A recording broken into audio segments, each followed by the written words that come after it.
Welcome back to another episode of Evo Quickies, your weekly dose of automotive news. I'm Aatish Mishra, joined by Karan Singh. Karan, why don't you tell us what we're going to be talking about this week? So Porsche has just set a new record for SUVs at the Nurburgring. We also have the launch of the 2021 model year of the Range Rover Velar. Mercedes-AMG has updated the GT 4-door lineup. And on the two-wheeler side of things, we have the FAME 2 policy, which is very interesting if you're in the market for an electric two-wheeler. Stay tuned for that.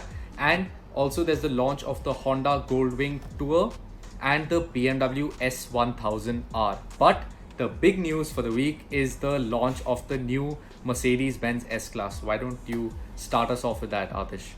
Yes, Mercedes has announced prices for the new S Class. We've been waiting for it for some time, and the prices are quite something. It's 2.17 crores for the S400D 4MATIC, and it's 2.19 crores for the S450 4MATIC. That is a lot of money. I think this is the first time a production line non-Maybach S-Class has crossed, or non-AMG S-Class for that matter, has crossed the 2 crore barrier, and it's a lot of money. Even if you put it from perspective of its rivals, the BMW 7 Series, I think it comes in at around 1.37 or 1.4 base for the starting variants. The A8, I think it's around 1.5 or 1.6 crores for the starting variant. And I think this is the first time these very traditional rivals are so far apart. Yeah. Why is it priced so much? Well, we spoke to Santosh Iyer on Evo Conversations earlier today. Today's Thursday. We're recording this on a Thursday. And he said, well, there are a couple of reasons for this. One of the biggest reasons is the exchange rate. The euro to rupee exchange rate is a lot more now than it used to be in the past. So that has obviously jacked up the pricing. This is a CBU. Yeah, so these first launch edition models are CBUs. They're fully kitted out. You've got 20-inch wheels, you've got all of the luxury on the outside, you've got all that fancy rear wheel steering and everything. So these are fully kitted out cars, and they are going to cost you that money for that equipment. Yep. And thirdly, apparently logistics are more expensive now. In a post-pandemic world, logistics cost a lot more, and some of that cost has had to be transferred onto the customers, which is why you see such an exorbitant price for the S Class. It was not something any of us were expecting. I think when all of us heard the prices, we were quite shocked. But you need to remember that these are CBUs. Local production will begin in the future. Yeah. Yep. So Mercedes will eventually start producing or assembling S Classes at their Chakan plant just outside Pune. These will be lower spec cars. So you will have most likely an S350D, which is essentially a detuned version of the same engine from the 400D. It will most likely be rear wheel drive, not all wheel drive like these two cars are right now.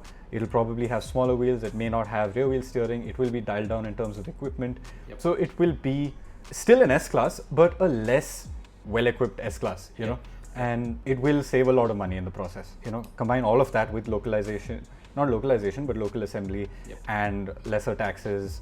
All of that will give you a more affordable S Class. So in the future, you can expect the S Class's price to be more competitive compared to its rivals like the 7 Series and the A8, but not today. Today, it's still priced over 2 crores, which is a hell of a lot of money. But at the same time, people are buying it. You know, They said they're bringing in 150 cars of this first edition model, and of that, 75 are already spoken for. You know, they have 75 more to sell. Which is shocking, honestly. Perhaps the only thing more shocking than the price is, like we saw with the GLS last week, the only thing more shocking than the price is the fact that half of them are already sold out.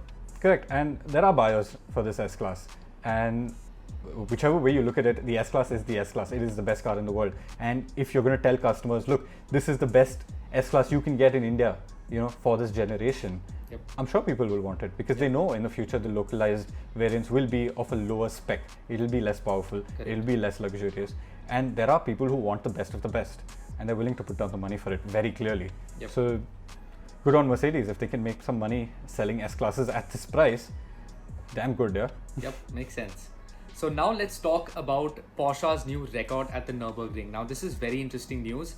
The Cayenne, or rather a version of the Cayenne Coupe, has set a time of 7 minutes 38.925 at the 20.832 kilometer loop at the Nürburgring. Now why is this significant? This is 4 seconds faster than the time we saw with the Audi RSQ8. Now, we don't know too much about this car. Let's run through what we know. So we know that it'll have more aggressive aero. There's a more prominent spoiler mounted on the roof. It will only come in the coupe variant, so there won't be a standard Cayenne variant of this mystery model. It is likely to be based on the turbo. So now the footage, you might see the footage on the screen right now, and on the bottom right you may be able to spot the PS and NM figures. Now the interesting thing here is that these figures are actually not higher than the ones we've seen on the Turbo SE hybrid. So I actually spotted it go to around 840, 830 Nm of torque. For reference, the Turbo SE hybrid makes 900 Nm combined with the electric motors and that V8 engine. In terms of the power, it went up to around 636 PS. That's around 626 bhp. For reference, again, the Turbo SE hybrid makes significantly more at around 680 PS. So we expect this actually not to have that electric drivetrain. Now, another interesting factor here is the fact that that number plate, if you look closely, wears the GT letters. Now, all of this actually falls into place if you think about it. The Porsche GT department isn't big on making big horsepower gains. The new 992 GT3 is only 10 bhp or so more than the previous 991.2 GT3, but it was a whole 17 seconds faster around the Nurburgring. So maybe these are just dynamic upgrades over the Cayenne Turbo and perhaps the first Cayenne GT model. We'll find out soon enough. So by the end of June, we should find it. And the reason for this model to actually come up is that Porsche's customers reached out to them and said that they want a Cayenne model that is more sporty to drive than the Turbo SE hybrid. And if you look in the Porsche 911 range, the Turbo and the Turbo S can be seen as really fast everyday cars, but the GT cars, those are the ones you really want to drive, you really want to take to the track. So maybe this could be the first Porsche Cayenne GT model. What do you think about that speculation? Yeah, it could be. Karan's got a good eye. I actually didn't even notice the number plates, but this isn't the first time a German brand is teasing us with their number plates. Audi has done this in the past. But speaking of which, they confirmed that this is a production spec car, so it holds now the production SUV lap record. Correct. And interestingly, this Cayenne had bucket seats and a roll cage. Now, in the past, I don't think any of the other SUVs that attempted this record had bucket seats and a roll cage. But they have made clear in the press release that the bucket seats and the roll cage were primarily just for safety purposes. The production spec car would not have it. And Porsche actually... They didn't say the production spec car won't have it. They just specified that they're there for safety reasons. Yeah, that actually makes sense, yeah. So it could be that they would make it production. Again, no clarity there. They're being extremely vague about it. Just like they're being extremely vague about the whole deal with this car. No idea whether bucket seats and a roll cage would make it to the Cayenne, but if they do, I think it's damn cool. You know, imagine a Cayenne with bucket seats and a roll cage. It's ridiculous, but that's what we love. You know, we love ridiculous cars. We'll know more about this. We are expecting an unveil by the end of June, so we should know more very, very soon. But now let's talk about the quick news. Right, so quick launches that have taken place in the last few days. The Velar, the updated Velar, has come to India. It's 79.8 lakh rupees, the base price for this new Velar, and there are a few incremental upgrades. The diesel engine makes a little more power, the petrol engine is identical, and it now gets air suspension along with a new infotainment system, the regular stuff that you would expect with a facelift. There's also the new updated Mercedes AMG GT 4-door Coupe. I can get the name right now, but this new car gets updated upholstery, some new paint, new steering wheel, the new AMG steering wheel, which I think looks very cool. It gets upgraded suspension, but the only thing is they've only updated the 6-cylinder models. Now, they haven't said anything yet about the V8 engine model, which is currently on sale in India. I expect them to update that as well. I hope they do, because that car is quite something, but no word on that yet.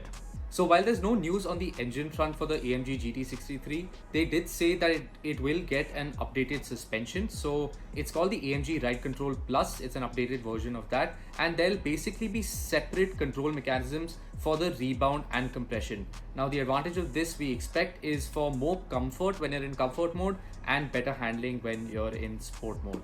Yeah, I guess that's needed. When we drove the AMG GT63S 4-door Coupe, it was really stiff. It was genuinely very stiff, and for a car that's supposed to promise you luxury and speed, it did the speed very well, but it didn't do the luxury so well with that ride quality.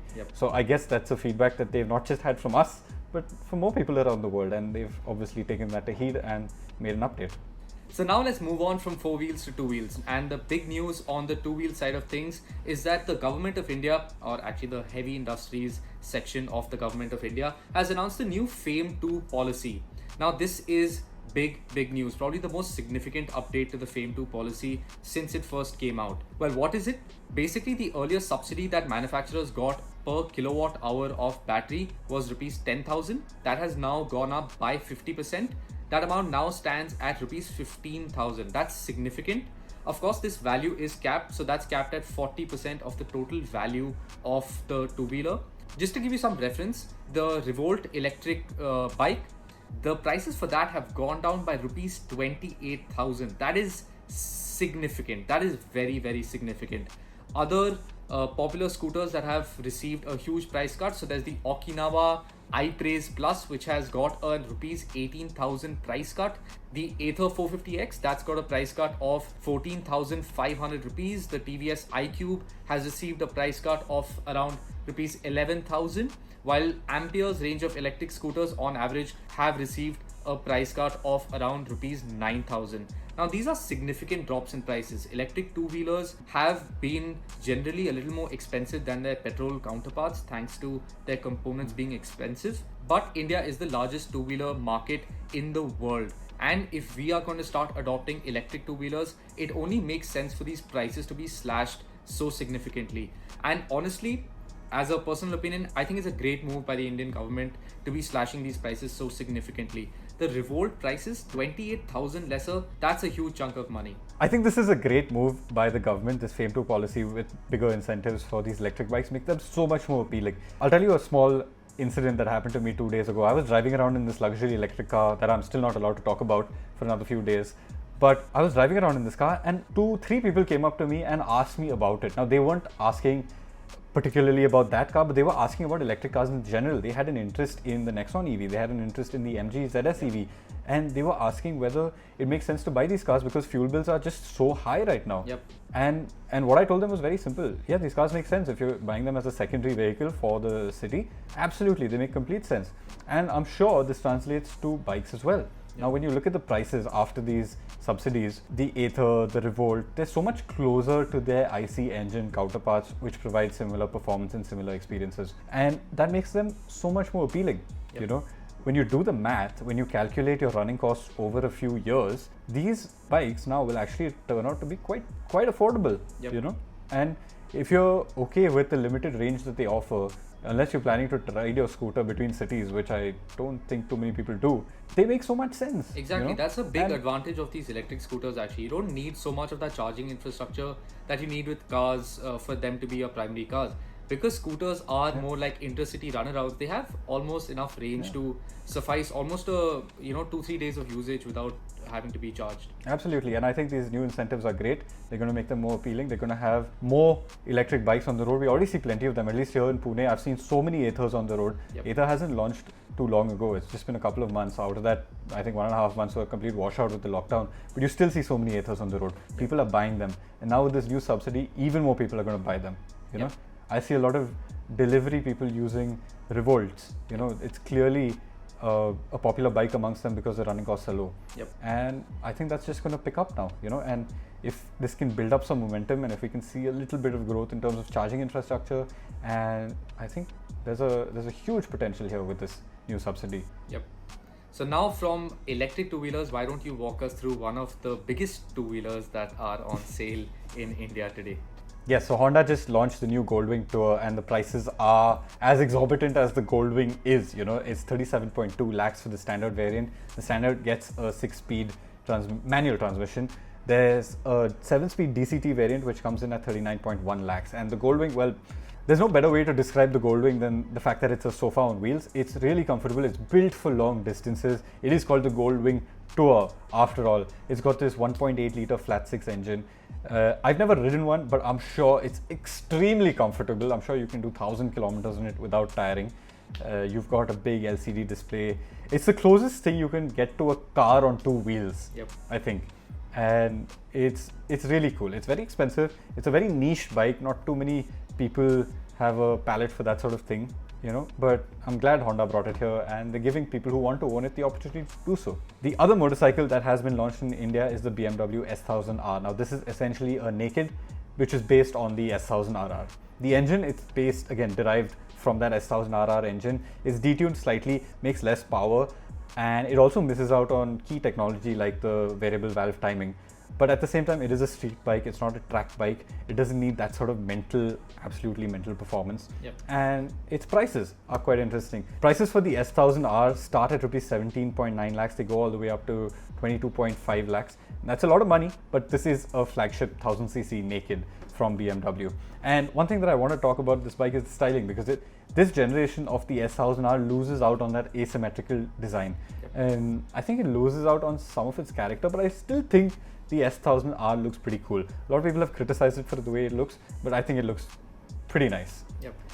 And that brings us to the end of this episode of Evo Quickies. Again, I think we've managed to keep it pretty brief. We're sticking to our Quickies name more and more week after week.